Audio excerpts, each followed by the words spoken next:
Hey guys, welcome to my channel. Let's study zoology for UG and PG courses with me. आज हम पढ़ेंगे आपके syllabus का MSc final का paper first biology of chordates का एक इम्पॉर्टेंट टॉपिक।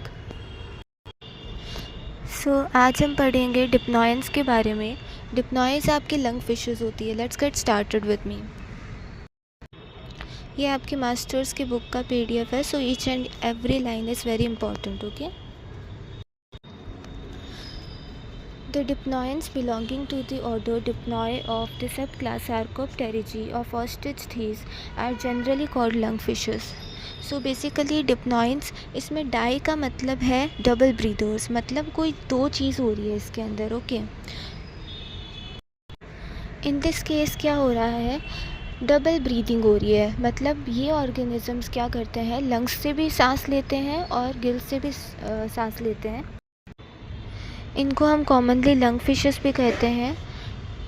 बेसिकली ये ऑस्टिचथीस से बिलोंग करता है, तो आपको समझ तो आ ही गया होगा कि ये बोनी फिशेस होती है। दैट मीन्स इनका एंडोस्केलेटन जो होता है वो बोन्स का बना होता है। The name Dipnoi means double breathers as they respire through gills as well as lungs. वही बात बोली हुई है कि दोनों ऑर्गन से ये रेस्पायर कर सकते हैं। The dipnoids evolved during the Middle Devonian and flourished well in Permian and Triassic periods। तो ये आपको जियोलॉजिकल टाइम स्केल के अकॉर्डिंग बताया गया है कि ये डिप्नॉइड्स जो फिशेस थी ये कब कब इवॉल्व हुई, कब ये प्रेजेंट थी। Okay, they became rare after Triassic.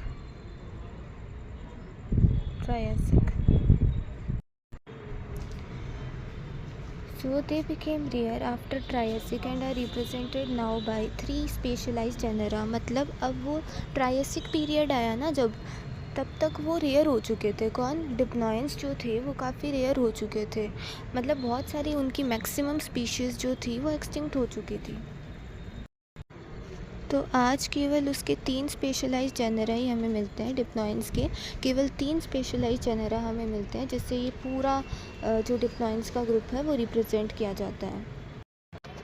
आगे वही बात बोली गई है कि परमियन के अंदर ये फ्लोरिश हुई। अलग अलग जियोलॉजिकल टाइम स्केल के वो है, एराज होते हैं, इपोचेस होते हैं, पीरियड्स होते हैं। ओके, तो ये अलग अलग पीरियड्स बताया गया है कि परमियन में ये फ्लोरिश किए और ट्रायसिक के बाद से ये रेयर हो गए डिप्नॉइड्स के group. At present the dipnoid are represented by 3 genera occurring in widely separated tropical and sub tropical fresh water habitats में ये पाए जाते हैं। तो एक तो फ्रेश वाटर हैबिटाट होता है, एक सॉल्ट वाटर होता है, दैट मीन्स मरीन हैबिटाट होता है। तो ये जो डिप्नॉइड्स हैं ये फ्रेश वाटर हैबिटाट्स में ज़्यादा पाए जाते हैं। There are only 3 living genera of lungfishes, one in each of the 3 continents of southern hemisphere। मतलब 3 लिविंग जेनेरा, ये बात मैंने आपको बार बार बताई। लंगफिशेस यानी डिप्नॉइड्स की ही बात हो रही है। तो ये साउदर्न हेमिस्फीयर की 3 अलग अलग कॉन्टिनेंट्स के अंदर जा कर के रहने लग गए। मतलब कोई तो ऑस्ट्रेलिया में चला गया, कोई अफ्रीका में, कोई अमेरिकन लंगफिश। ओके, तो अब अपन डिस्कस करेंगे सबसे first genera of dipnoids, that is Neoceratodus. Neoceratodus को ही एपिसेरेटोडस भी कहा जाता है। तो आपको पता है जेनेरा के अंदर फर्दर स्पीशीज़ होती है, राइट।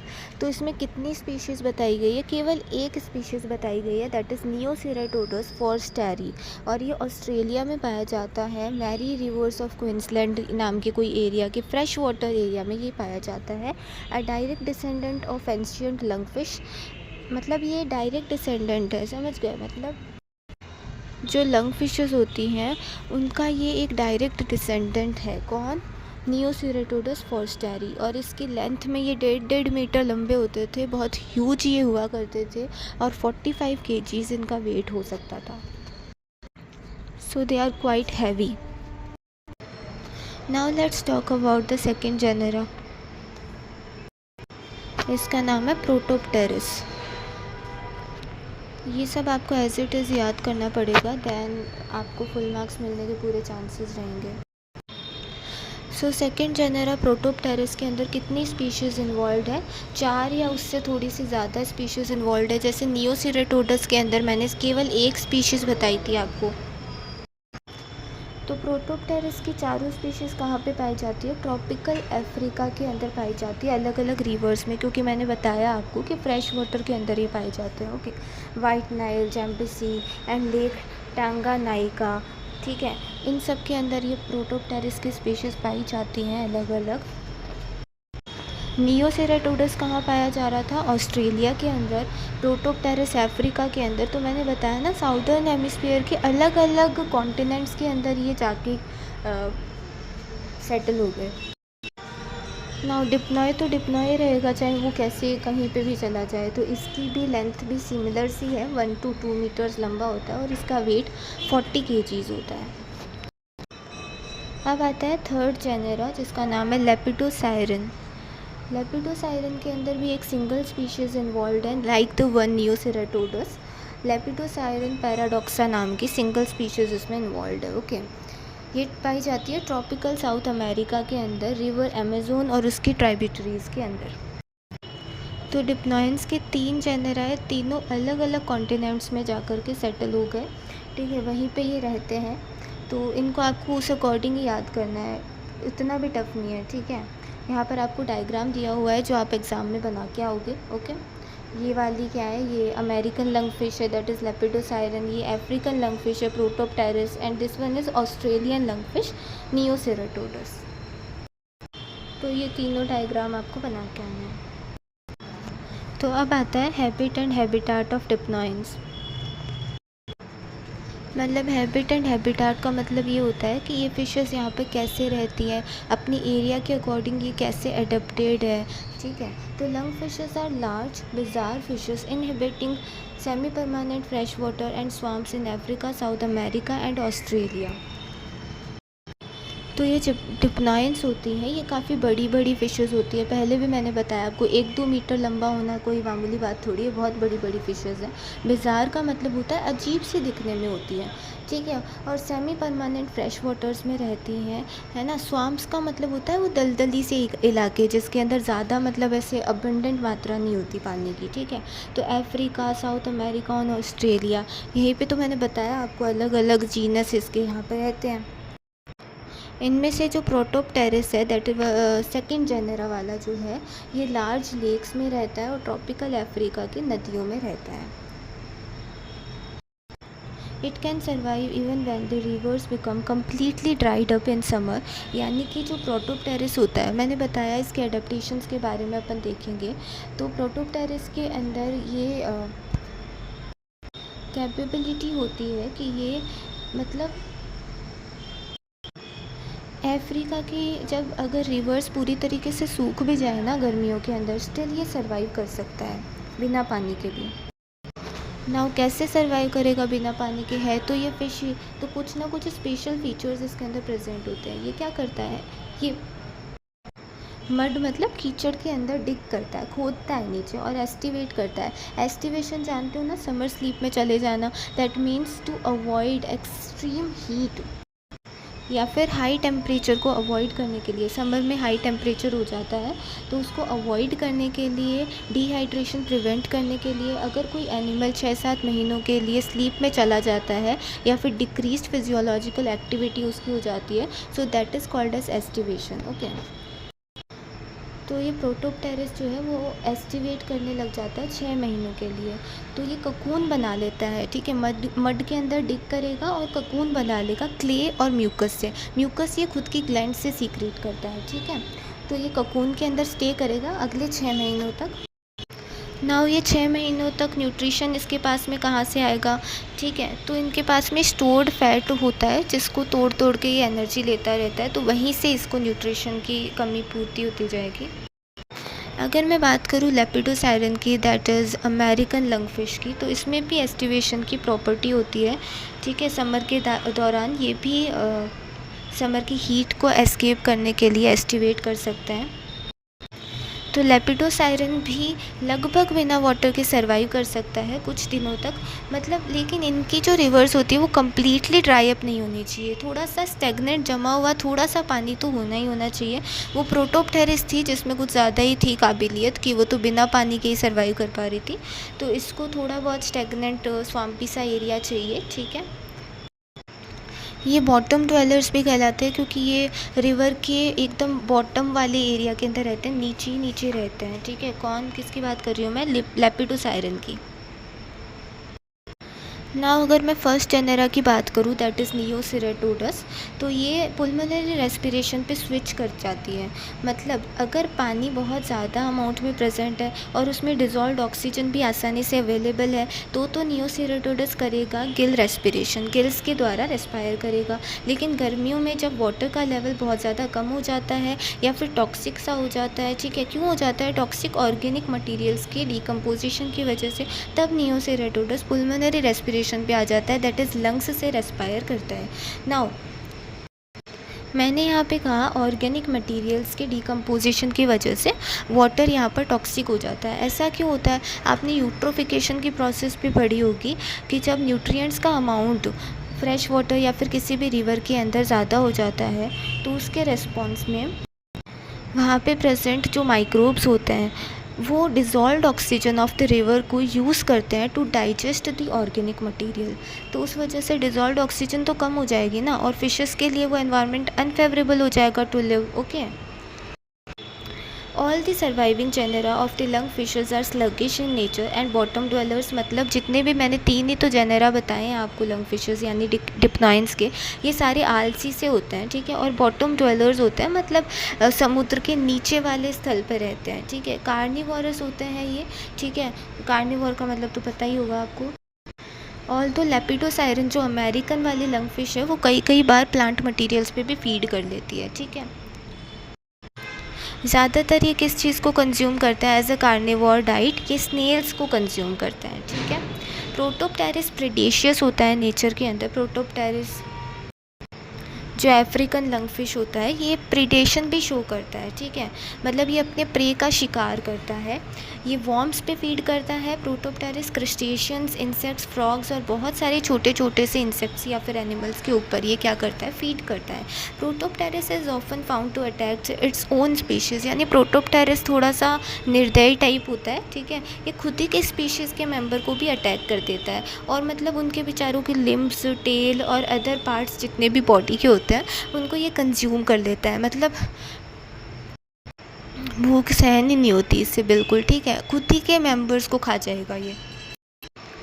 नाउ इन फिशेस के अंदर रीजनरेशन की भी पावर होती है, तो ये लॉस्ट बॉडी पार्ट्स को ईजिली रीजनरेट कर पाते हैं। Neoceratodus is also a carnivore fish which feeds on molluscs, crustaceans and other worms, okay. Lepidosiren और प्रोटोप्टेरिस की अगर मैं बात करूँ तो इन दोनों में पेरेंटल केयर प्रेजेंट होती है। पेरेंटल केयर का मतलब यहाँ पे ये है कि इनके जो पेरेंट्स होते हैं ना वो अपने ऑफस्प्रिंग का ध्यान रखते हैं, उनकी केयर करते हैं, उनको नरिशमेंट प्रोवाइड करवाते हैं, वो उनकी ज़िम्मेदारी सी होती है, ठीक है।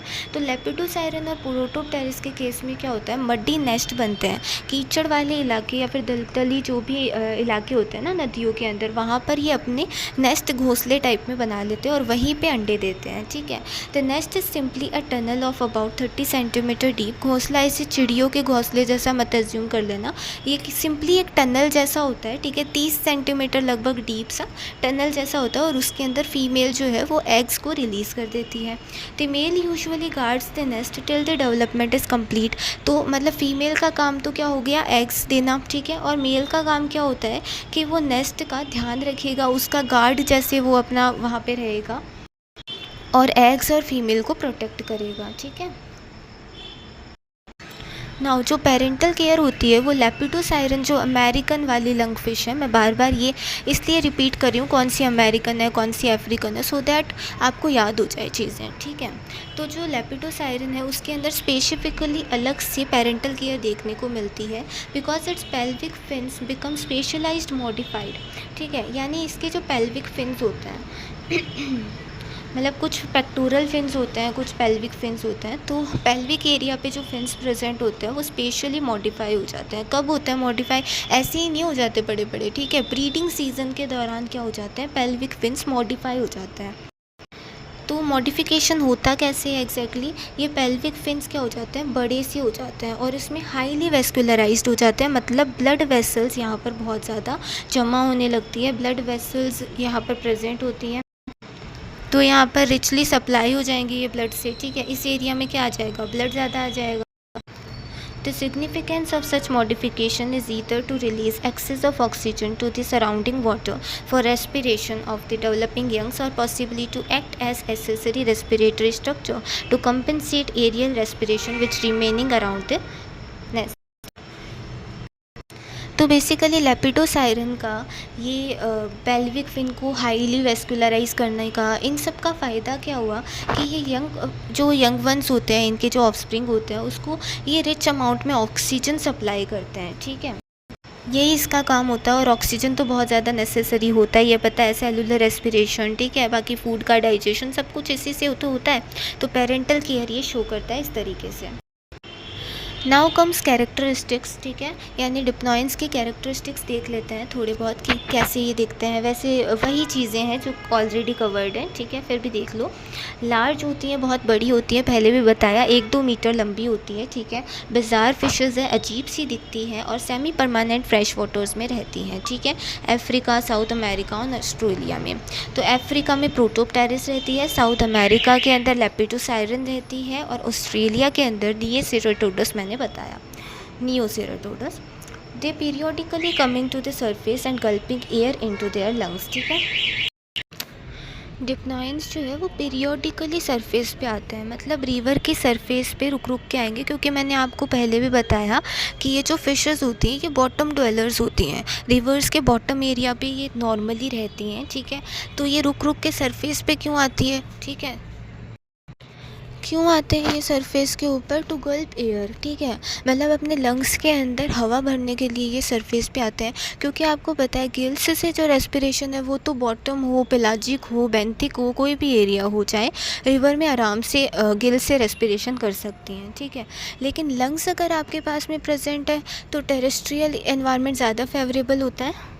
सो इस वजह से ये फ़िशेस जो है ये सरफेस के ऊपर आती हैं to gulp air into their lungs, fill it with air, okay, और फिर से वो नीचे चली जाते हैं बॉटम ड्वेलिंग करने। All are sluggish bottom dwellers and predaceous carnivorous, feeding on worms, molluscs, crustaceans, frogs, small fishes and even members of their own species. ये बात मैंने आपको पहले भी बताई थी कि ये ऐसे फीड कर लेते हैं। ये खुद के मेंबर्स को खा जाने वाला कौन था? प्रोटोप्टेरिस था, ठीक है। ये सारी बातें आपको याद रखनी होंगी। बिसाइड स्विमिंग, तो स्विमिंग के अलावा they also crawl on the bottom using their paired fins like legs, क्योंकि समर वाले केस में मैंने आपको बताया कि पानी जो है वो सूख जाता है, ठीक है। तो वो क्या ऐसे सूखे में ही थोड़ी स्विमिंग करेंगी, राइट। तो वो अपनी पेयर्ड फिन्स को लेग्स की तरह यूज़ करती है and sometime they crawl, okay. They also perform aestivation, ये वही बातें हैं जो मैंने प्रीवियसली डिस्कस की थी।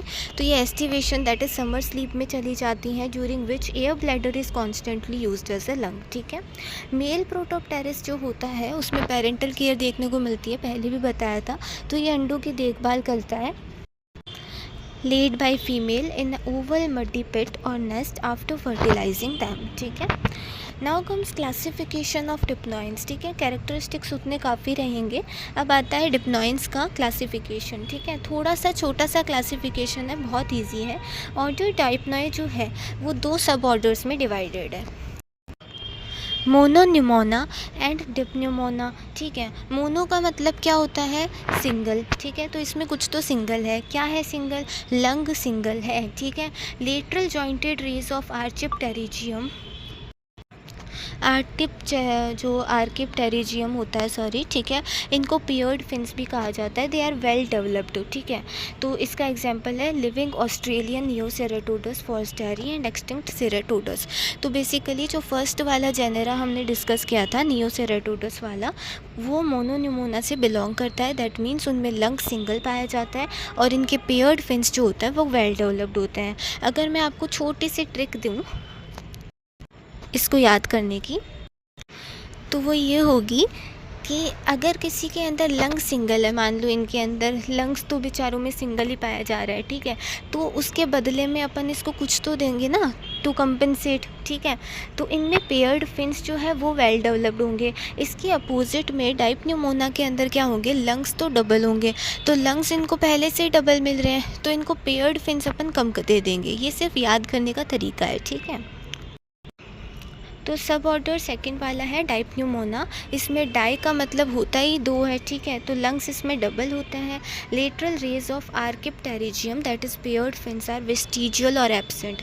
क्योंकि इसमें लंग्स हमने डबल दे दिए हैं तो पेयर्ड फिन्स इतने कम वेल डेवलप्ड होंगे कि वो वेस्टिजियल ऑर्गन होंगे, उनका कोई यूज़ ही नहीं होगा, या फिर तो वो एब्सेंट होंगे।